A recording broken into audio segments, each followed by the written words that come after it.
Buenos días. Ahora lo que vamos a hacer es ilustrar con este ejemplo la técnica conocida como análisis de variancia. Recuerden que el análisis de variancia es una generalización de la prueba T para comparación de medias en muestras independientes. La prueba T para comparación de medias en muestras independientes compara nada más dos grupos. En cambio, en el análisis de variancia se comparan los promedios de dos o más grupos. Para ilustrar este laboratorio vamos a utilizar los datos que están en el libro de Edgar Gutiérrez Espereta, que es el libro que tenemos de texto. Supongamos que se quiere determinar los efectos de 5 técnicas de preparación de sitio sobre el crecimiento juvenil de plántulas de jacaranda, copaya, de gallinazo, cuando se planta en monocultivo.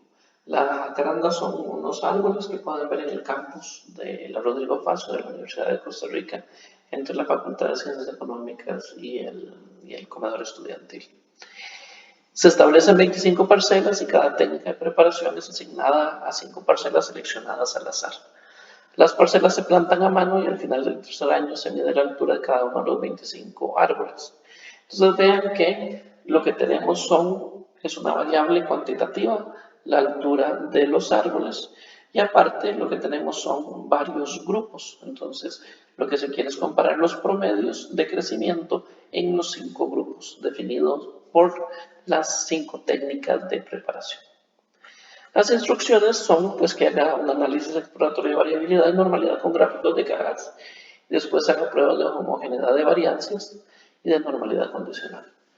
Aquí vamos a comparar 3 técnicas: el análisis de variancia paramétrico, el análisis que supone normalidad y variancias iguales, el análisis de variancia paramétrico que supone normalidad y variancias desiguales, y el análisis de variancia no paramétrico. Recuerden entonces que lo primero que tenemos que hacer es explorar los supuestos de la técnica, particularmente del análisis de variancia paramétrico. Aquí tienen los datos. Vean que en jacaranda lo que tenemos son las alturas.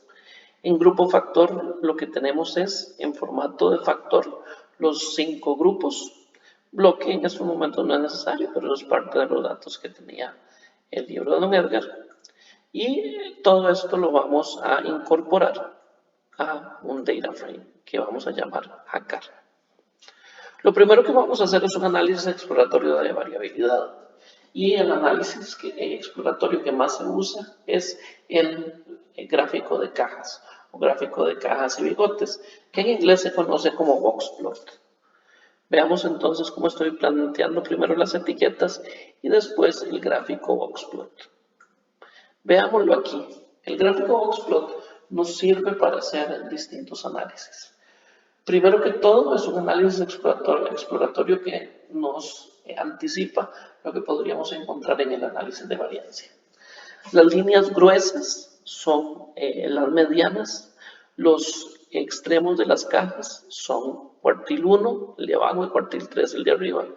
Y las patas nos dicen cuánta variabilidad y si hay valores extremos. En este caso, noten que la línea gruesa está en el mismo lugar que el borde de la caja, el borde inferior de la caja. Eso quiere decir que la mediana es igual al cuartil 1, igual aquí e igual en el grupo 4. Mientras que en el grupo factor 3 y en el 5, la mediana es igual al cuartil 3.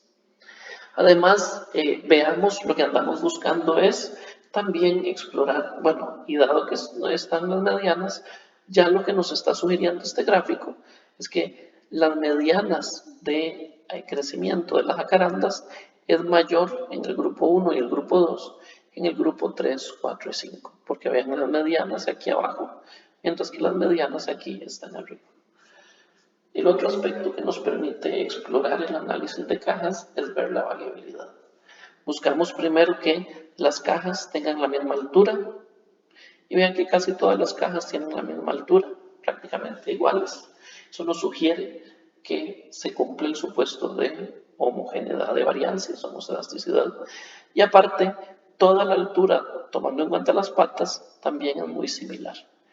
La excepción es el S5 que tiene un valor extremo, pero vean que no es demasiado extremo. Si el valor estuviera por aquí, eso sí quiere decir que sí nos podría estar afectando. Así que, en resumen, este gráfico nos sugiere que hay diferencias en crecimientos entre las técnicas 1 y 2 con respecto a las 3, 4 y 5 y que tienen variancias similares. Eso lo podemos ver con pruebas de hipótesis, los supuestos, primero con las pruebas de homogeneidad de variancias. La prueba de Levin y la prueba de Bartlett tienen que activar el paquete CAR. Yo lo tengo activado aquí, entonces sé que ya le tengo el check aquí. Vean que la hipótesis nula sería que todas las variancias son iguales y la hipótesis alternativa es que al menos una variancia sub i es distinta de una variancia sub j. Analizamos entonces estas hipótesis nulas y alternativas con la prueba de Levin y la prueba de Bartlett y vean que en ambos casos el p-value es considerablemente mayor a un alfa de 0.05. Entonces, con esto vamos a argumentar que no hay suficiente evidencia estadística para rechazar la hipótesis nula de que las variancias son iguales. O sea, tanto el gráfico de cajas como las pruebas de Bartlett y Levin nos sugieren que se cumple el supuesto de homoscedasticidad. Se cumple el supuesto de homogeneidad de variancias porque las variancias parece que son iguales. Seguidamente vamos a explorar el supuesto de normalidad. Eso lo podemos hacer con primero vamos a guardar en el objeto ANOVA 1 los subobjetos producidos por la función LM. No voy a correr este ANOVA 1, sino que me voy a ir directamente al gráfico QQplot en su versión de 2 líneas, QQnorm y QQline. Y ustedes pueden observar cómo básicamente los puntos caen muy cerca del eje de 45 grados. Aunque no están exactamente sobre el eje de 45 grados, pues están bastante aproximados. Entonces, el gráfico nos sugiere que sí podemos suponer normalidad. Para verificar eso, yo puedo estimar una prueba de Shapiro con los residuos. Vean nuevamente que tanto el gráfico QQplot con la prueba de Shapiro la hago con los residuos. Y vean que si utilizo un alfa del 5%, no hay suficiente evidencia estadística para rechazar la hipótesis nula de que los errores provienen de una distribución normal. Así que esto me sugiere que puedo suponer normalidad. Tenemos este gráfico plot de los predichos contra los residuos. Y también aquí lo que buscamos es que tengan más o menos la misma amplitud. Vean que los valores más altos están más o menos al mismo nivel, casi todos. Y los valores más bajos de cada línea están también al mismo nivel, lo cual nos sugiere también que tenemos homogeneidad de variancias. Dado que podemos suponer normalidad y homogeneidad de variancias, podemos realizar un análisis de variancia paramétrico. Esta es la hipótesis nula, que todos los promedios son iguales. Y la hipótesis alternativa es que al menos un u sub i es distinto a un u sub j. Y si, recuerden que en ANOVA 1 yo tengo guardado el objeto LM. Así que si yo hago ANOVA 1, puedo entonces obtener o hacer la prueba de hipótesis para los promedios. Vean que el p-value es menor a 0.05, es 0.002758. O sea que hay suficiente evidencia estadística para rechazar la hipótesis nula de que todos los promedios son iguales. Entonces, esto ya me dice que en realidad sí hay algunas técnicas que producen crecimientos mayores a otras. El problema es que la prueba de análisis de variancia no me dice exactamente cuál. De acuerdo al gráfico, aparentemente es la técnica 2, pero tenemos que seguir explorando. Para eso yo puedo utilizar las pruebas de Tukey. Esto lo hago con la función AOV, que me genera prácticamente los mismos resultados que el análisis de variancia. Noten que son los mismos resultados, los mismos valores. Si utilizo ANOVA 1 o ANOVA 3, o sea, el producido con LM o el producido con AOV. Pero aparte tengo esta función que se llama Tukey HSD. Estos son comparaciones múltiples, me está comparando cada promedio con el resto, con restas.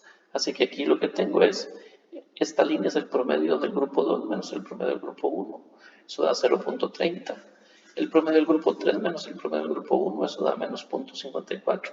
Aquí abajo sería el promedio del grupo 5 menos el promedio del grupo 4 y me da 0.12. Estas me dicen la magnitud de las diferencias y los pi-valios, estos son pi-valios ajustados. Así que tenemos que buscar aquellos que son menores al alfa.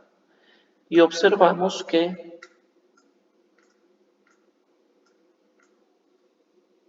estos tres son los que son menores a 0.05. El promedio del grupo 3 contra el promedio del grupo 2, el promedio del grupo 4 contra el promedio del grupo 2 y el promedio del grupo 5 contra el promedio del grupo 2.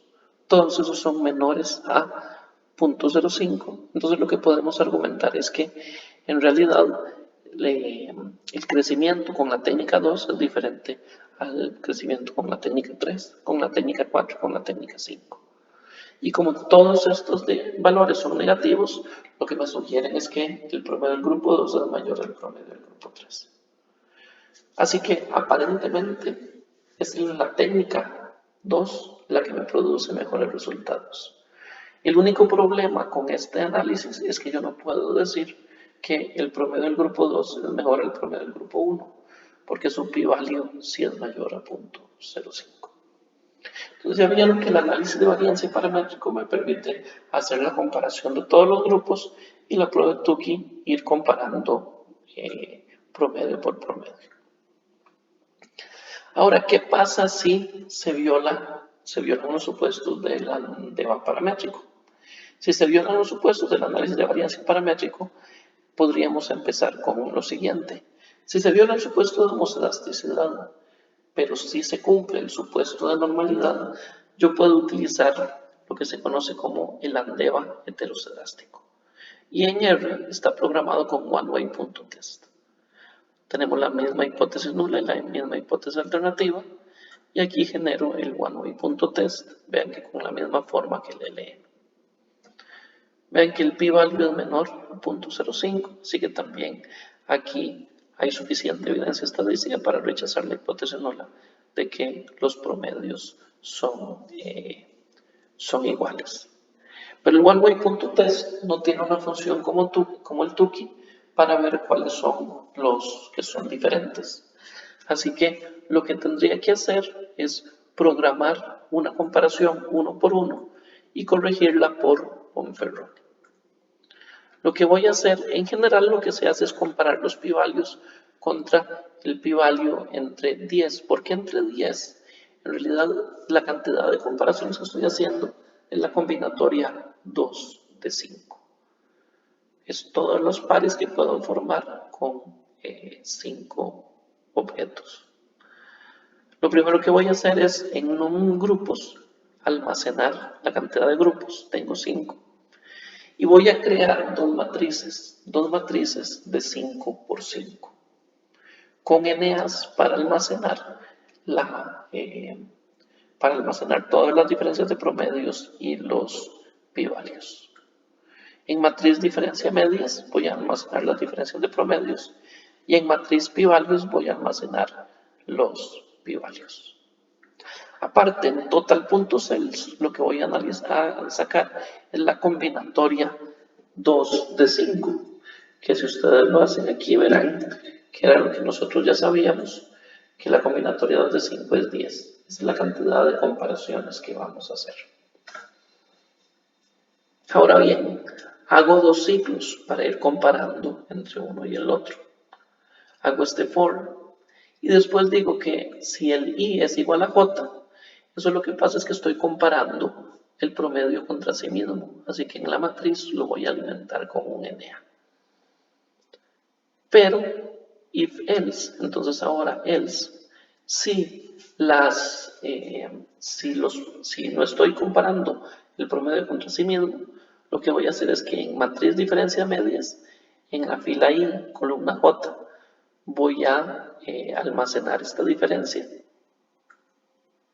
Y prueba one-way.test, lo que voy a hacer es almacenar el one-way.test comparando un grupo contra otro, o sea, haciendo pruebas por pares.